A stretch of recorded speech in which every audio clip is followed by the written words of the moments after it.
Hypothesis testing is a process for distinguishing between real effects and randomness. For example, consider collecting a random sample of containers that are labeled as containing 1,000 milliliters of liquid and measuring the exact amount of liquid in each container. The mean of this sample happens to be bigger than 1,000, which could be an indication that the containers tend to be slightly overfilled, but it's also possible that this difference is simply due to random chance.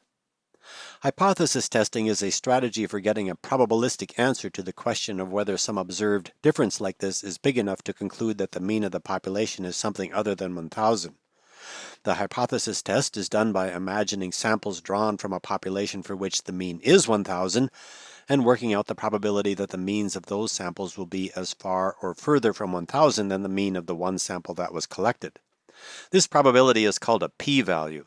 If the p-value is big, then any difference between the mean of the sample and 1,000 may simply be due to random chance, and if the p-value is small, then either the sample is unusual or the mean of the population is not 1,000.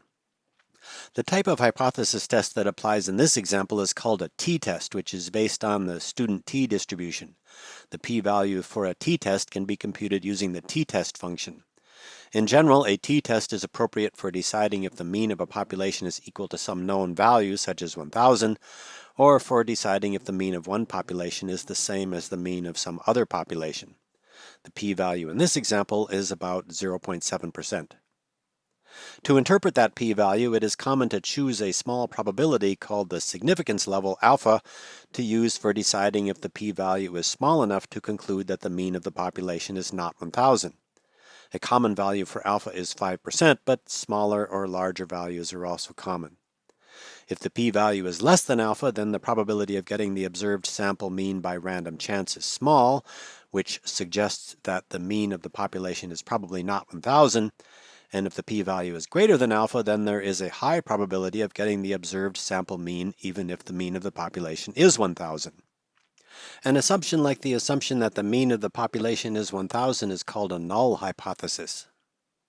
The null hypothesis in a hypothesis test typically describes some generic situation or some default result, such as the mean of a population being equal to some nominal value, or the mean of a population being unaffected by some treatment, or the mean of one population being the same as the mean of some other population.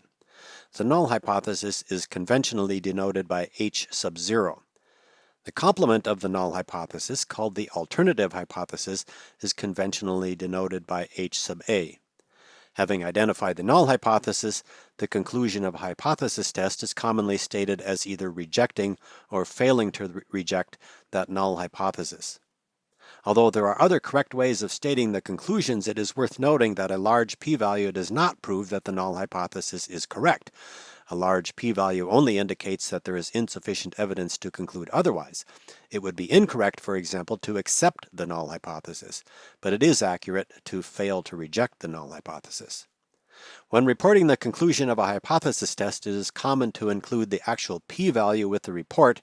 Here, for example, it would be common to report the result as rejecting the null hypothesis with p-value 0.007. Including the p-value like this is a good way to specify the reliability of the conclusion. In summary, the general strategy for doing this or almost any other hypothesis test is to identify the null hypothesis, compute a p-value, which roughly speaking is the probability that the difference between the sample and the null hypothesis is due to random chance, and then interpret that p-value to arrive at a conclusion. A number of other details related to interpreting hypothesis tests will be covered in the next section.